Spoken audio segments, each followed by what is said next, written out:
At 13, she wasn't ready for the whispers that would soon echo through the prestigious private school halls, or the weight of 5 heartbeats depending on her. The mahogany door burst open, revealing her father, Nathan, his usually pristine Brooks Brothers suit wrinkled from a long day at his law firm. The medical report, crumpled in his white-knuckled grip, told the story she couldn't voice. Behind him, her mother Catherine's pearls gleamed in the dim light, a stark contrast to the darkness in her eyes. "Pregnant?" Nathan's voice cracked like thunder. "With quintuplets?" Each word fell like a gavel condemning her. "Do you have any idea what this will do to our reputation, to my position at the firm?" Sarah's legs wobbled beneath her as she reached for her desk chair, the same one where she'd spent countless hours studying for the future, that now seemed to slip through her fingers like water. The familiar scent of her mother's Chanel No. 5 perfume, once comforting, now made her stomach turn. "I raised you better than this," Catherine hissed, her manicured nails digging into her own palms. "The Andersons have been pillars of Boston, society for generations. Now look at what you've done." The words cut deeper than the chill seeping through Sarah's thin sweater. Nathan grabbed Sarah's duffel bag from her closet, the same one she'd used for ballet practice just last week. "Pack your things. You have 10 minutes. His voice, usually reserved for closing arguments in court, left no room for appeal. Sarah's fingers fumbled with zippers and drawers as she stuffed whatever she could grab. A few changes of clothes, her worn copy of Little Women, the small jewelry box her grandmother had given her before passing. The photo of her family at Martha's Vineyard last summer caught her eye, but Catherine snatched it away before she could reach for it. "You don't get to take our memories with you," her mother said, each word precise and cutting. "You're no longer part of this family." The streets of Boston offered no shelter from the November storm or the stares of passers-by. Sarah clutched her bag close, her sneakers squelching against the wet sidewalk as she wandered past the public garden, where she used to ride the swan boats in summer. The bronze ducklings of the Make Way for Ducklings statue seemed to watch her with judgment in their metallic eyes. Hours passed, or maybe minutes. Time lost meaning as Sarah's world shrunk to the rhythm of her feet against pavement and the gnawing emptiness in her stomach. The weight of her situation pressed down on her chest until breathing became a conscious effort. As darkness fell, the familiar streets of her childhood became alien and threatening. The scent of fresh bread drew her to Commonwealth Avenue, where warm light spilled from the windows of O'Malley's bakery. Sarah's legs finally gave out in the small park across the street, her body folding onto a wet bench as sobs racked her frame. The world blurred around her, streetlights stretching into golden streaks through her tears. "Child, you'll catch your death out here." The voice cut through Sarah's fog of despair, Irish lilt warm with concern. Eleanor O'Malley stood before her, an umbrella held out like a shield against the world. Silver hair escaped from her practical bun, and flour dusted her apron despite the late hour. Sarah tried to speak, but only a broken sound escaped. Eleanor's weathered hand found her shoulder steady and warm. "Come on, love. Let's get you inside and hear your story over some hot chocolate. My mother always said there's no trouble that can't be faced with something sweet in your belly." The bakery's kitchen wrapped around Sarah like a warm embrace, cinnamon and vanilla chasing away the cold. Eleanor moved with practiced efficiency, heating milk and adding rich chocolate, while Sarah's numb fingers curled around a chipped mug decorated with faded shamrocks. "Now then," Eleanor said, sliding a plate of fresh scones across the worn wooden table. "Tell me what brings a young girl out on a night like this." The story spilled out between sips of hot chocolate and bites of buttery scone, Sarah's voice growing stronger with each word. Eleanor listened without judgment, her blue eyes soft with understanding. When Sarah finished, silence filled the kitchen, broken only by the tick of an ancient wall clock and the distant rumble of thunder. "Well," Eleanor said finally, brushing crumbs from her apron, "sounds to me like you need a place to stay, and I need help with the morning rush. The apartment above the bakery has been empty since my Thomas passed. God rest his soul. What do you say we help each other out?" Sarah stared at this stranger, offering kindness when her own blood had turned her away. I don't want to be a burden." Eleanor's laugh was warm as fresh bread. "Burden? Child, Do you know how long I've been praying for someone to help me with these old knees of mine? Besides, every baker needs an apprentice to pass their secrets to. That night, as Sarah lay in a narrow bed beneath hand-stitched quilts, the warm scent of yeast and sugar still lingering in her hair, she placed a hand on her stomach and whispered a promise to her unborn children. "We'll make it," she murmured. "Somehow, we'll make it." Outside, the storm began to ease, and somewhere in the distance church bells chimed midnight, marking the end of one chapter and the beginning of another. Sarah didn't know it yet, but within these walls she would learn that family isn't always about blood. Sometimes it's about the people who choose to stay when others walk away. The morning brought weak sunlight and the first lessons in Eleanor's kitchen. Sarah's hands, once used to holding tennis rackets and fountain pens, learned the meditation of kneading dough, the precision of measuring ingredients, the satisfaction of watching bread rise. Each day began before dawn, the routine becoming an anchor in her upturned world. Regular customers, drawn by the warmth of fresh pastries and Eleanor's infectious laugh, became familiar faces. Mrs. Chen from the flower shop next door brought Sarah prenatal vitamins along with her daily baguette. Mr. Rodriguez, who taught at the community college, left books on childcare with his coffee money, but not everyone welcomed the change in O'Malley's bakery. Richard Collins, whose real estate office dominated the block, made his disapproval known with sideways glances and whispered conversations that fell silent when Sarah approached. His son, James, who had once asked Sarah to a school dance she now seemed lifetimes ago, smirked whenever he passed the window. The whispers grew louder as Sarah's belly swelled, her uniform apron gradually exchanged for larger sizes. Eleanor fielded phone calls from concerned citizens with steel in her voice and fire in her eyes. "My bakery, my business," she would say, hanging up with enough force to rattle the ancient rotary phone on the wall. One morning, Sarah arrived downstairs to find the bakery's windows covered in cruel words painted in red.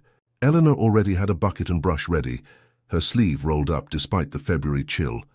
"Well," she said, handing Sarah a brush, "looks like we're getting an early start today." They scrubbed together in silence, steam rising from their buckets into the pre-dawn air. When the last letter disappeared, Eleanor turned to Sarah with a fierce smile. "Remember this, love.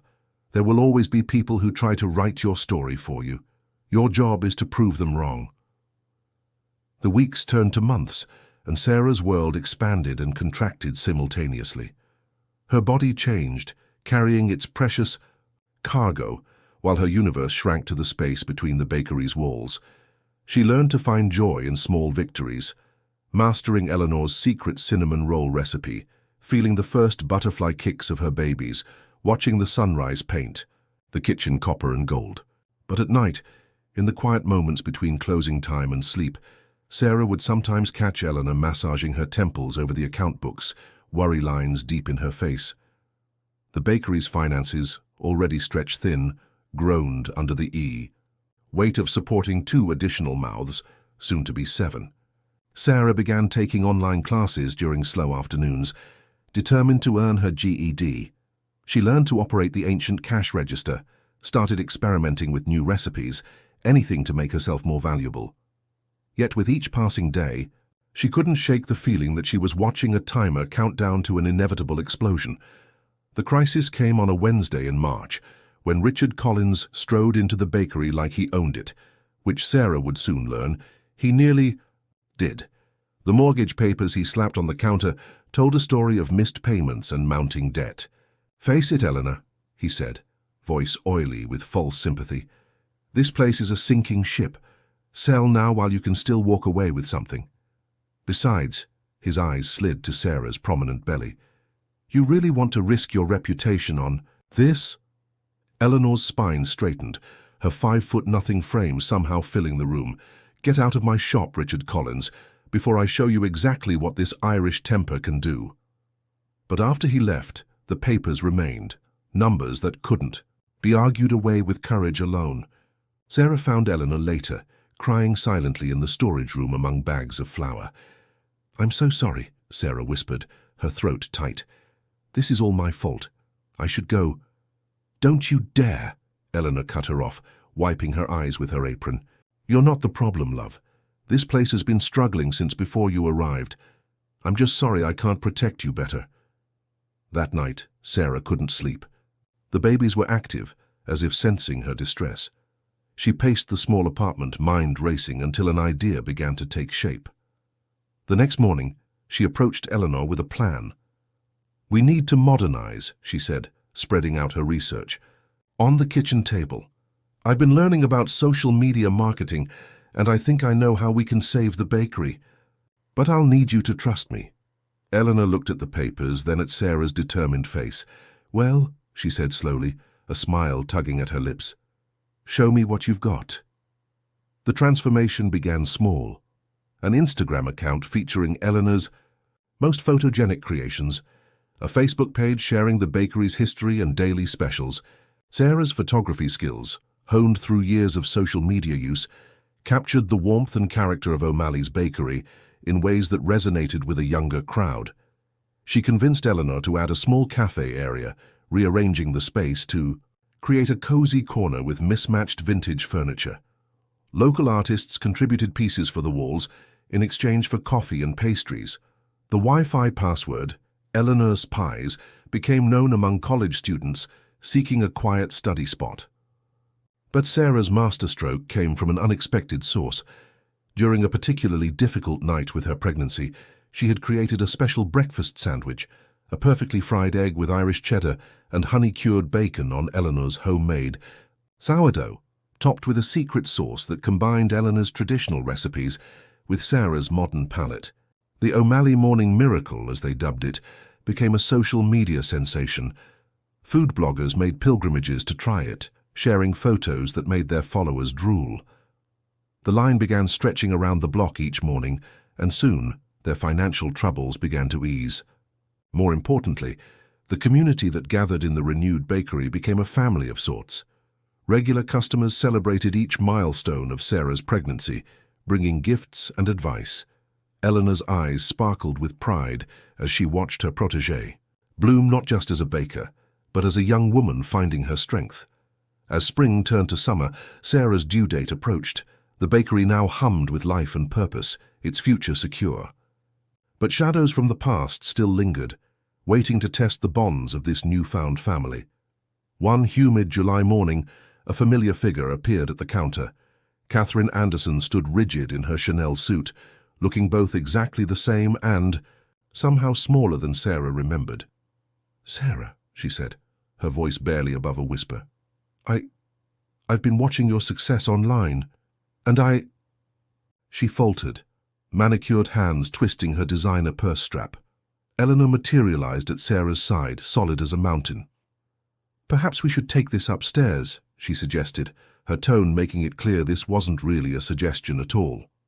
In the apartment above the bakery, surrounded by the life she'd built, Sarah faced her mother across the kitchen table, where she'd found her first taste of hope all those months ago. The conversation that followed was difficult, tears flowing. As freely as the tea Eleanor kept pouring, Catherine spoke of regret, of sleepless nights, of Nathan's decline into illness, born of guilt and shame. She spoke of pride, too, reluctant at first, then growing as she watched her daughter's transformation through the lens of social media. "I'm not asking for forgiveness," Catherine said finally. "I don't deserve it, but I'm asking for a chance to know my grandchildren, to try to be better than I was." Sarah looked at Eleanor, who had become more of a mother to her than Catherine had ever been, then back at the woman who had given her life but withdrawn her love. The babies kicked inside her, as if offering their own opinion. "I can't promise anything," Sarah said slowly, "but maybe we can start with breakfast. I make a pretty good sandwich." The next few weeks passed in a blur of preparation, both for the babies and for the changes coming to the bakery. Catherine, tentatively at first, then with growing confidence, began helping with the books, her business acumen complementing Eleanor's baking expertise and Sarah's creative vision. When Sarah went into labor on a bright August morning, both Eleanor and Catherine were by her side. The delivery was long and challenging, but Sarah's strength, built through months of early mornings and heavy mixing bowls, saw her through. 5 tiny miracles entered the world, 3 girls and 2 boys, each perfect in their own way. As Sarah held them, surrounded by the two women who represented such different kinds of maternal love, she realized that family, like the best recipes, sometimes needs time to prove, to rise, to become something greater than its individual ingredients. The bakery closed for 2 weeks, reopening with a celebration that brought the whole neighborhood together. The new sign above the door read, "O'Malley and Mitchell's Family Bakery," and below it, in smaller letters, "Home of the Quintuplet Quiche." Sarah stood in the doorway, watching the sunrise paint the streets of Boston gold, just as it had that first morning in Eleanor's kitchen. One of the babies, little Eleanor Catherine Mitchell, stirred in her carrier, and Sarah smiled, knowing that while her story hadn't ended as she'd once imagined, it had risen, like the best of breads, into something far more beautiful than she could have dreamed. Inside, the ovens were already warm, and the day's first batch of miracles was about to begin. The aroma of fresh bread continued to fill the air as Sarah adjusted her apron, now bearing the new bakery's logo embroidered in gold thread. The early morning light filtered through the freshly cleaned windows, catching the sparkle of the "family," owned since 1985 sign Eleanor had insisted on keeping. 5 years had passed since that fateful morning when Sarah first stepped into this sanctuary, and the changes were as profound as they were beautiful. The quintuplets, now energetic kindergarteners, had their own special corner in the bakery, complete with a mini kitchen set where they helped prepare imaginary pastries while their mother worked the real ovens. Emma, the oldest by 2 minutes, had inherited Eleanor's keen eye for perfection, carefully arranging her toy cookies in precise rows. James, named after Eleanor's late husband, possessed Sarah's creative spirit, always experimenting with unusual combinations in his Play-Doh creations. Sophie, the quietest of the 5, preferred to sit near the window drawing pictures of customers in her ever-present sketchbook.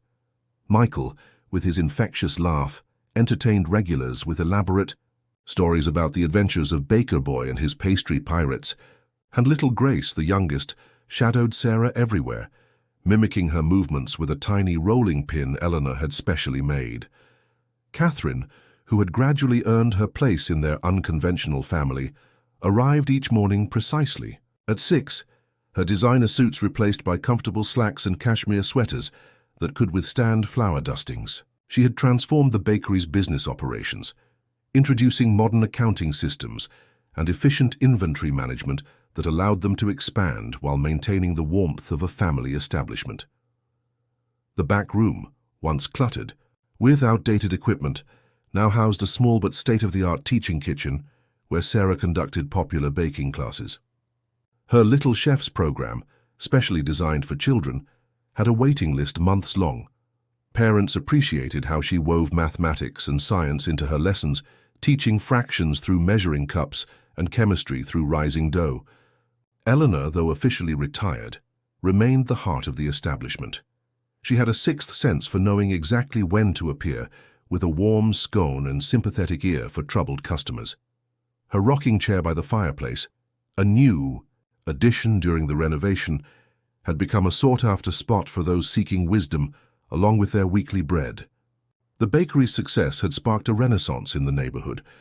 Mrs. Chen's flower shop now provided fresh arrangements for their cafe tables, while Mr. Rodriguez coordinated with them to cater university events. Even Richard Collins had eaten humble pie quite literally when his real estate office began ordering their corporate gifts exclusively from O'Malley and Mitchell's. Sarah's social media presence had evolved into a popular blog and YouTube channel, Rising Together, where she shared not just recipes, but stories of community, resilience, and the unexpected ingredients that make a family.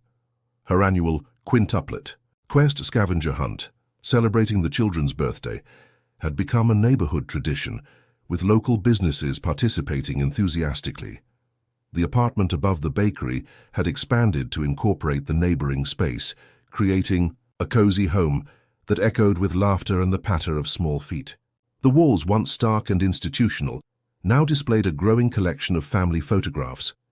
The quintuplets covered in flour during their first baking lesson, Eleanor teaching Grace how to braid challah, Catherine reading stories to the children in the cafe corner, all 5 kids helping to paint the new sign.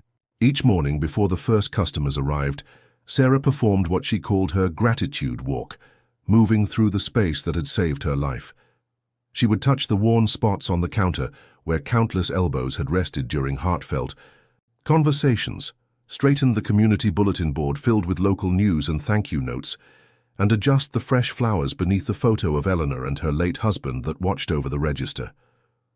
The bakery's menu had expanded thoughtfully, incorporating traditions from their diverse community while maintaining Eleanor's classic recipes. The O'Malley Morning Miracle had been joined by the quintuplet quiche, 5 varieties naturally, Catherine's redemption rolls, with a portion of proceeds supporting teen parent programs, and Eleanor's legacy loaf, a crusty sourdough that won regional awards. Regular customers had become extended family. Old Mrs. Pembroke, who had initially been one of the neighborhood's most vocal critics, now arrived every Wednesday to teach the quintuplets knitting in exchange for fresh scones and company. The Jen twins from the flower shop had appointed themselves honorary big sisters to the quintuplets, helping with homework and sharing stories of their own immigrant family's journey. The Kitchens playlist mixed Eleanor's beloved Irish ballads with contemporary hits, creating a soundtrack that bridged generations just as the bakery bridged communities.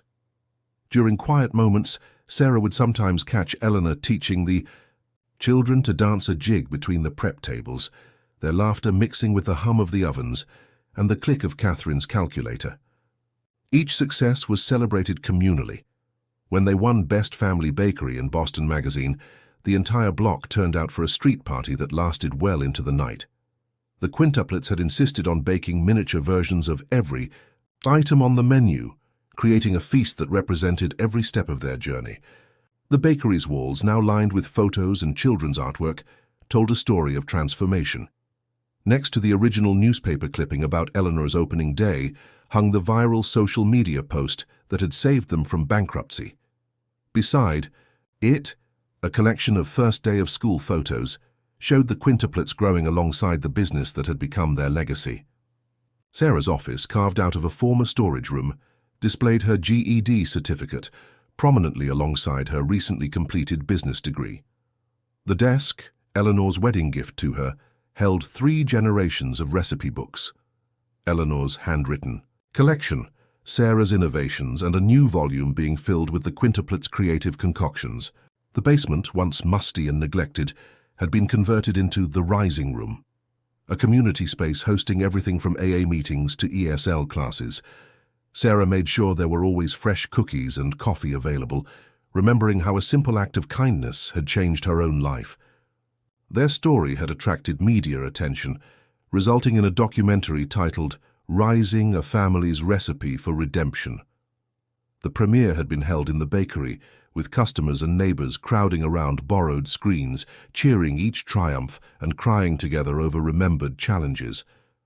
Catherine had found her own redemption through active involvement in teenage parent support programs, using her connections in Boston society to create scholarships and mentorship opportunities.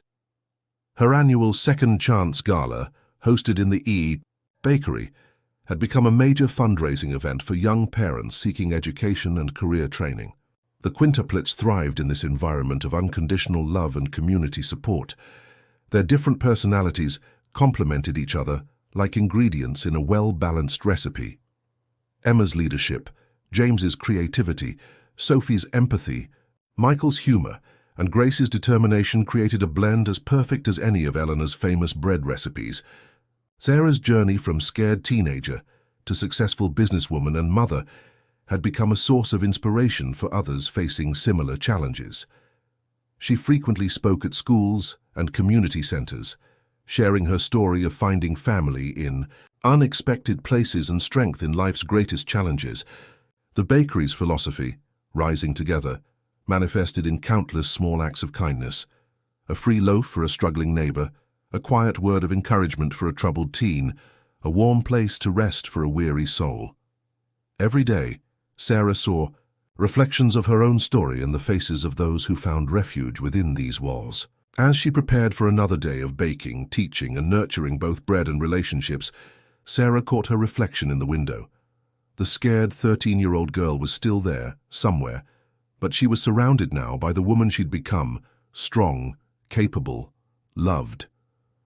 The morning sun illuminated the words stenciled on the window, "Welcome home," and Sarah smiled, knowing that every day brought new opportunities to rise, to grow, and to prove that family, like the best bread, only gets better when shared.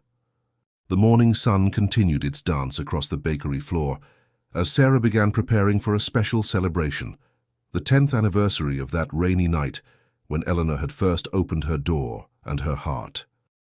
The bakery had grown beyond anyone's wildest dreams, expanding to include 3 additional locations across Boston, each maintaining the intimate family atmosphere that had become their trademark. The quintuplets, now 10 years old, had developed their own unique connections to the family business. Emma had already mastered Eleanor's original recipes, adding her own contemporary twists that delighted their long-time customers.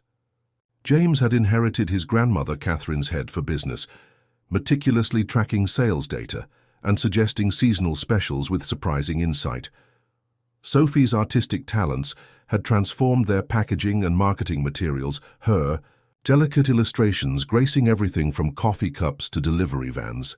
Michael's natural charm made him the perfect tour guide for their newly established Baker's Adventure program, where school groups learned about the science of baking. Grace, still Sarah's shadow, had developed an uncanny ability to predict trending flavors and combinations, her intuition leading to some of their most popular creations. Eleanor, now in her 70s but spirited as ever, had become something of a local legend. Food critics and journalists regularly sought her out, not just for her famous recipes, but for her wisdom about building community through food. Her weekly Tea Time with Eleanor sessions, where she shared stories and advice over fresh scones, had a months-long waiting list. The City Council had even declared her birthday Eleanor O'Malley Day, celebrating her contributions to Boston's culinary and social landscape. Catherine's transformation had been equally remarkable. After years of dedicated work with teen parent support programs, she had established the Rising Stars Foundation, providing educational and entrepreneurial opportunities to young parents. The foundation's headquarters occupied the building next door to the original bakery, its walls adorned with success stories of families who had found their own paths to redemption. The bakery's influence extended far beyond its walls. Their apprenticeship program, designed for at-risk youth and young parents, had become a model for similar initiatives nationwide. Sarah regularly consulted with other businesses looking to create more inclusive, family-friendly workplaces. Their Community Rising program partnered with local shelters and rehabilitation centers, providing job training and support for those seeking fresh starts. The quintuplets' education had become a community effort. Regular customers, many now honorary aunts and uncles, contributed their expertise. Mr. Rodriguez taught them Spanish between cookie batches. Mrs. Chen showed them the art of flower arranging. For their display cases, and even Richard Collins, humbled by their success, offered lessons in real estate and property management. Their story had attracted international attention, spawning a best-selling cookbook, Rising Recipes for Life and Love from 3 Generations, which wove family recipes together with personal stories of transformation. A major streaming service had approached them about a documentary series focusing on how food and family could heal communities. The original bakery space had evolved while maintaining its core character. The cafe area now featured a memory wall covered in photographs and notes from customers sharing their own stories of finding hope and community within these walls. The teaching kitchen had expanded to include specialized equipment for adaptive baking classes, ensuring their programs were accessible to people of all abilities. Sarah's blog had grown into a multimedia platform celebrating diverse family structures and community building. Her annual Rising Together conference brought together entrepreneurs, activists, and community leaders from around the world to discuss how businesses could better serve as anchors for social change. The quintuplets' birthday celebrations had become legendary community events. Each year's theme reflected their growing interests: a science-themed party featuring molecular gastronomy demonstrations, an art show showcasing local talents, a multicultural food festival celebrating their diverse customer base. These celebrations served as fundraisers for the Rising Stars Foundation, supporting the next generation of young parents seeking their own paths to success. Eleanor's recipes, carefully preserved and annotated, had been digitized and archived by the Boston Culinary Institute, recognized as an important part of the city's cultural heritage.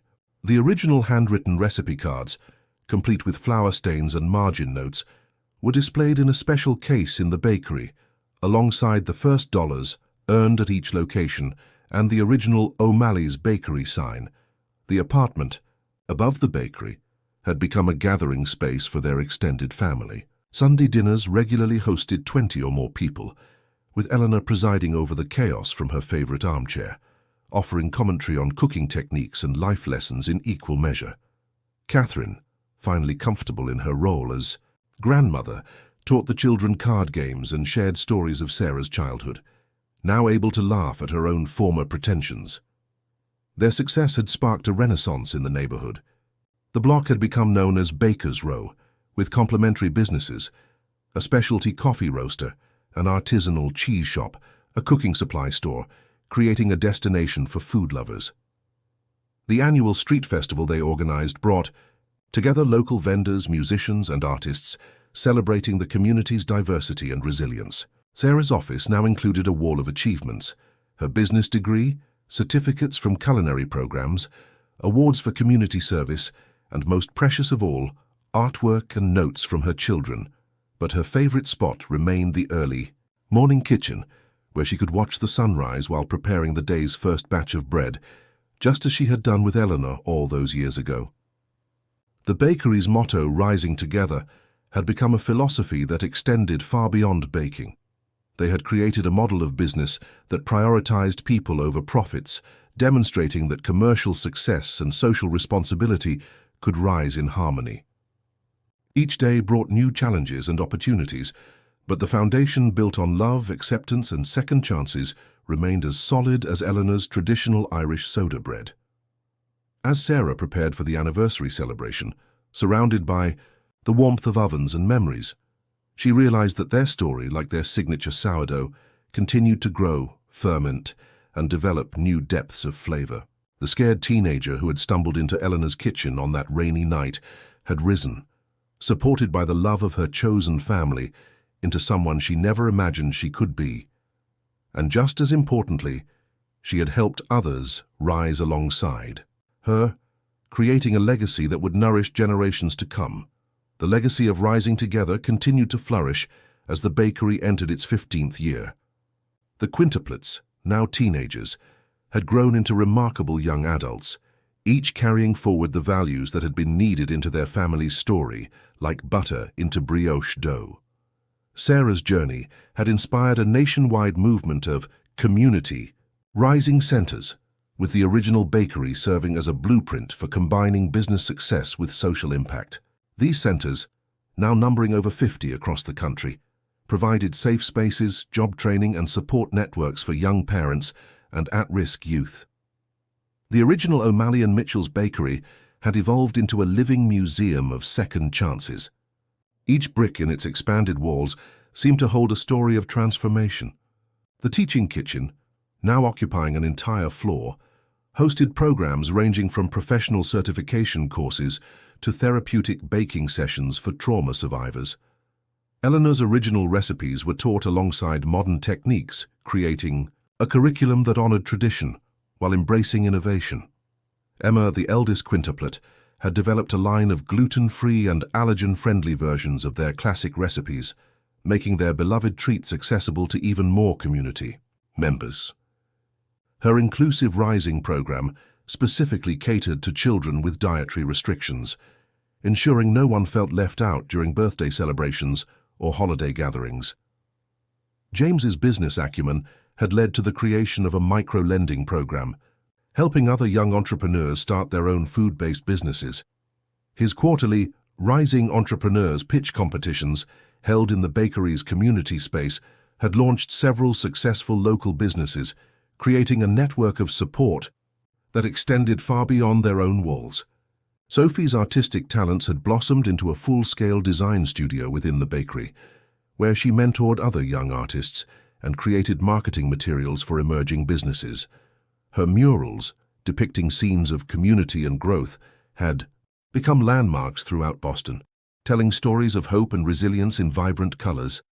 Michael had started a YouTube channel, Rising Up with Mike, where he combined baking tutorials with storytelling, sharing tales of community members who had found their paths through difficult times. His natural charisma and genuine interest in people's stories had attracted a global following, spreading their message of inclusion and second chances far beyond Boston. Grace, still the quietest but perhaps the most observant, had developed a knack for creating recipes that seemed to heal more than hunger. Her Comfort Rising series of workshops helped people dealing with grief or trauma find solace in the rhythmic processes of baking while building connections with others facing similar challenges.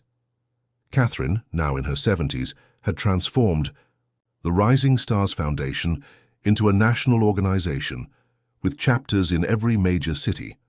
Her own journey from judgment to acceptance had become a powerful testimony to the possibility of change, inspiring other privileged families to examine their own prejudices and use their resources for community support.